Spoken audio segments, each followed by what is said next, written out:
Shalom, salam damai sejahtera Bapak Ibu, Saudara dan Saudariku seiman.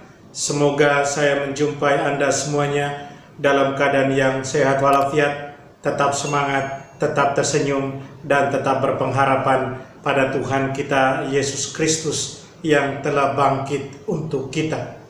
Jumpa kembali dengan saya, Pater Aditya SVD, dalam permenungan harian Sabda Tuhan Embun Sabda di hari Senin tanggal 12 April 2021. Saya ajak Anda hari ini untuk merenungkan soal pembaruan diri terus-menerus. Pembaruan diri adalah kelahiran kembali dalam roh, dan itu terjadi lewat bantuan gereja kudusnya. Saudara dan saudariku seiman yang terkasih dalam Tuhan Yesus, dialog antara Yesus dan Nikodemus yang kita dengar dalam Injil hari ini adalah satu dialog mengenai keselamatan. Apa artinya keselamatan itu? Dialog seperti ini harus menjadi satu acuan dialog juga, dialog iman dalam hal ini, buat kita semua yang beriman pada Tuhan Yesus. Dialog iman antara kita harus bercerminkan pada dialog seperti yang terjadi pada Yesus dan Nikodemus. Saudara dan saudariku, dua hal penting bisa kita renungkan, bisa kita refleksikan dari dialog antara Yesus dan Nikodemus ini yang akan kita dengar dalam bacaan Injil. Yang pertama adalah soal pembaruan diri.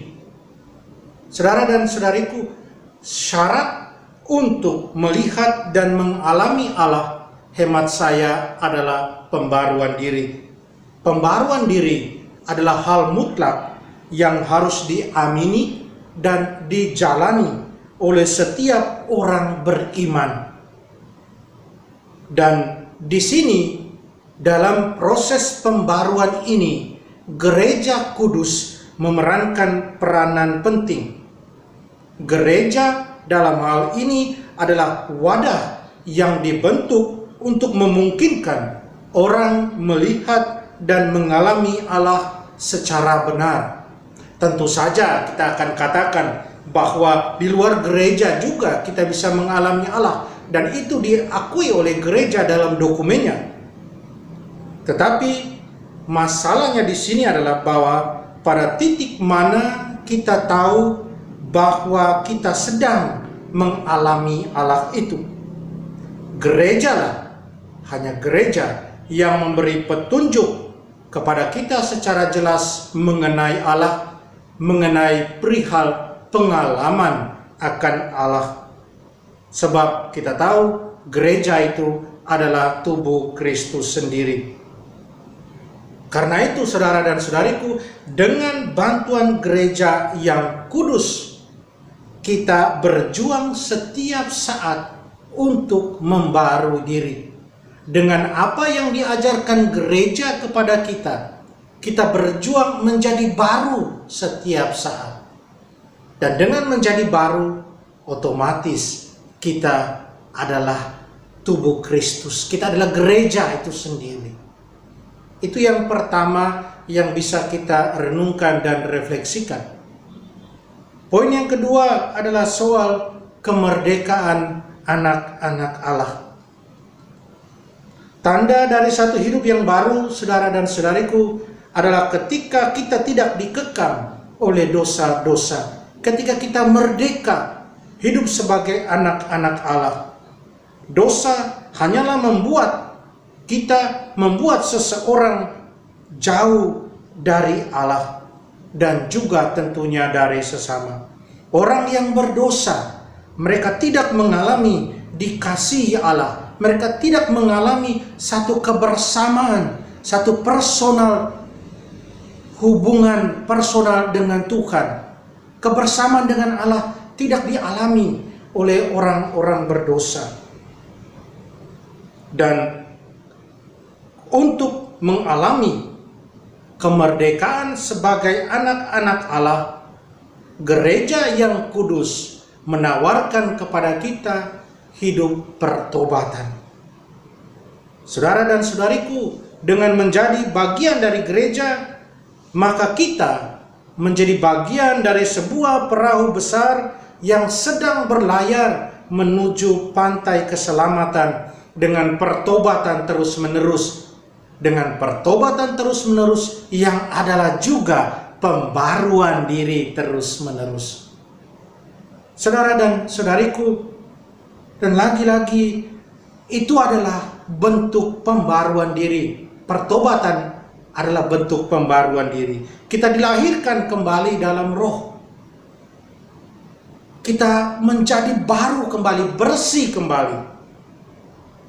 Saudara dan saudari, semoga pasca kebangkitan Tuhan Yesus membawa pembaruan diri dalam diri kita masing-masing, agar kita boleh menjadi orang-orang yang bangkit sungguh, agar kita yang dipenuhi dengan roh kebangkitan Tuhan itu boleh sungguh mewartakan Tuhan dengan berani. Seperti yang kita dengar dalam bacaan pertama, para murid ketika dipenuhi dengan Roh Kudus, mereka berani mewartakan firman Allah. Kiranya demikian juga terjadi pada diri kita masing-masing. Kita membarui diri terus-menerus dengan bantuan gereja kudus. Kita membarui diri dengan masuk dalam hidup pertobatan.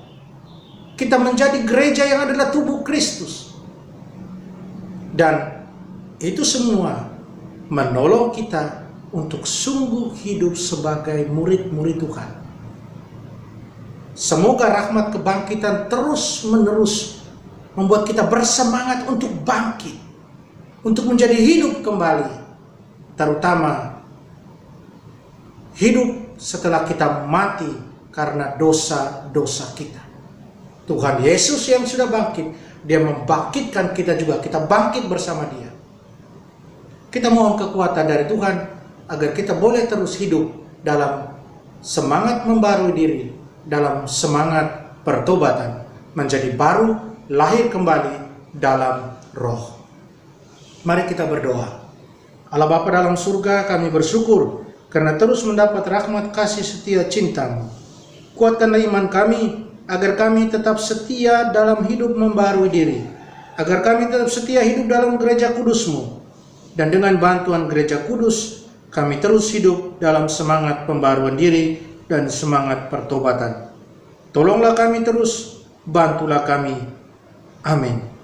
Mari kita mohon berkat dari Tuhan, Tuhan sertamu. Semoga kita sekalian, semua orang yang kita sayangi dan kasih, segala usaha dan rencana kita dilindungi, dibimbing, dan diberkati Allah yang Maha Kuasa, Bapa dan Putra dan Roh Kudus. Amin. Saudara dan saudariku yang terkasih dalam Tuhan Yesus, hari ini saya mohon doa dari Anda semua. Di hari bahagia saya, semoga di hari ini dan hari-hari seterusnya berkat Tuhan terus turun untuk saya dan juga tentunya untuk Anda semua. Amin.